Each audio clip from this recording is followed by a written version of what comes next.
Shri Venkateswara gold తాకట్టులో ఉన్న మీ బంగారాన్ని విడిపించి కొనబడును.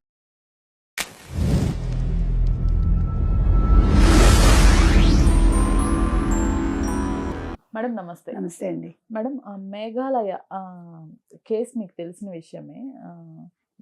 వైఫ్ మర్డర్ చేయటం, హనీమూన్ గని తీసుకెళ్ళి ఇది చాలా సంచలనంగా మారింది. అనూహ్యంగా ఈ కేసులో ఆవిడకి బెయిల్ రావటం చూస్తున్నాం. ఎందువల్ల అంటే చూసారా, పోలీసుల తప్పిదాలు అనేవి కొన్ని ఉంటాయి. ఇక్కడ పోలీసుల తప్పిదం వల్ల ఇవాళ ఆవిడకి బెయిల్ వచ్చింది. ఇది ఆవిడ కూడా ఊహించుండదు. 101 ఏదో పెట్టాలి, దానికి వీళ్ళు బిఎన్ఎస్ 403(1) అని పెట్టారు. అసలు అది లేదు ఆ సెక్షన్. మొత్తం అన్ని కాగితాల్లో అదే ఉంది. దాంతో జడ్జి బెయిల్ ఇచ్చాడు. ఇంకొక పాయింట్ ఏంటంటే, ఈవిడికి యాక్చువల్గా లాయర్ ఫెసిలిటీ ఇవ్వాలి, అది ఇచ్చినట్టు ఎక్కడక్కడ మెన్షన్ చేయాలి. అట్లా చాలా 2-3 చిన్న చిన్న తప్పిదాలు, అది పెద్ద తప్పిదం కూడా కావచ్చు. వాటి వల్ల ఇవాళ ఆవిడకి బెయిల్ వచ్చేసింది. కోర్టు బెయిల్ ఇచ్చింది. కానీ ఇది అసలు ఎంత దారుణం కదండి. అంటే ఇక్కడ పోలీసులు కావాలని చేస్తారా, నిజంగా తెలియకుండా జరిగిందా అనేది కూడా ఒక సందేహం. ఇవాళ పాపం కుటుంబ సభ్యులు చాలా బాధపడిపోతున్నారు. వాళ్ళకి చాలా బాధ ఉంటుంది కదండి. అసలు ఎలా చంపుతారండి కదా. ఒక మనిషిని ఎలా చంపాలనిపిస్తుంది? నీకు వద్దపోతే వదిలేసాయి, నీకు వాడు ఎవడో నచ్చితే పోవటమే. ఎందుకు వచ్చింది గోలంతా? అక్కడితో తెగతెంపులు చేసుకుని వెళ్ళిపోవాలి, మనిషిని చంపేయటం ఏంటి? సో ఇవాళ వాళ్ళు మళ్ళీ హైకోర్టుకి వెళ్ళాలనుకుంటున్నారు, మేఘాలయ హైకోర్టుకి. మరి ఏమవుతుందో కేసు. ఆవిడకి మాత్రం శిక్ష పడాలండి, మామూలు శిక్షలు పడకూడదు ఇలాంటి వాళ్ళకి. అసలు షూటెడ్ సైట్ ఆర్డర్స్ అట్లాంటివి ఎందుకు ఇవ్వరు ఇలాంటి వాళ్ళకి?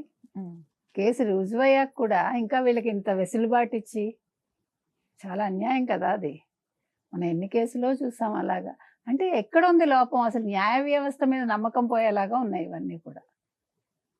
ఇవాళ భారతదేశంలో నిజమైన అంటే తప్పు చేసిన వాడికి నిజంగా శిక్ష పడుతోందా, లేదు తప్పు చేయని వాడు అన్యాయంగా బలవుతున్నాడా? కొన్నిసార్లు అలా కూడా జరుగుతోంది కదా. సో మొత్తం మీద ఈ కేసు అనేది ఇక్కడ పోలీసుల వైఫల్యమా, ఇది అనుకోకుండా జరిగిందా? ఇది అనుకోకుండా జరిగింది, ఆ నిందితురాలకి అది ఒక వరంగా మారిందా? అది ఈవిడికి యాక్చువల్గా లాయర్ ఫెసిలిటీ ఇవ్వాలి, అది ఇచ్చినట్టు ఎక్కడక్కడ మెన్షన్ చేయాలి. అట్లా చాలా 2-3 చిన్న చిన్న తప్పిదాలు, అది పెద్ద తప్పిదం కూడా కావచ్చు. వాటి వల్ల ఇవాళ ఆవిడకి బెయిల్ వచ్చేసింది. కోర్టు బెయిల్ ఇచ్చింది. కానీ ఇది అసలు ఎంత దారుణం కదండి. అంటే ఇక్కడ పోలీసులు కావాలని చేస్తారా, నిజంగా తెలియకుండా జరిగిందా అనేది కూడా ఒక సందేహం. ఇవాళ పాపం కుటుంబ సభ్యులు చాలా బాధపడిపోతున్నారు. వాళ్ళకి చాలా బాధ ఉంటుంది కదండి. అసలు ఎలా చంపుతారండి కదా. ఒక మనిషిని ఎలా చంపాలనిపిస్తుంది? నీకు వద్దపోతే వదిలేసాయి, నీకు వాడు ఎవడో నచ్చితే పోవటమే. ఎందుకు వచ్చింది గోలంతా? అక్కడితో తెగతెంపులు చేసుకుని వెళ్ళిపోవాలి, మనిషిని చంపేయటం ఏంటి? సో ఇవాళ వాళ్ళు మళ్ళీ హైకోర్టుకి వెళ్ళాలనుకుంటున్నారు, మేఘాలయ హైకోర్టుకి. మరి ఏమవుతుందో కేసు. ఆవిడకి మాత్రం శిక్ష పడాలండి, మామూలు శిక్షలు పడ. రైట్. Thank you.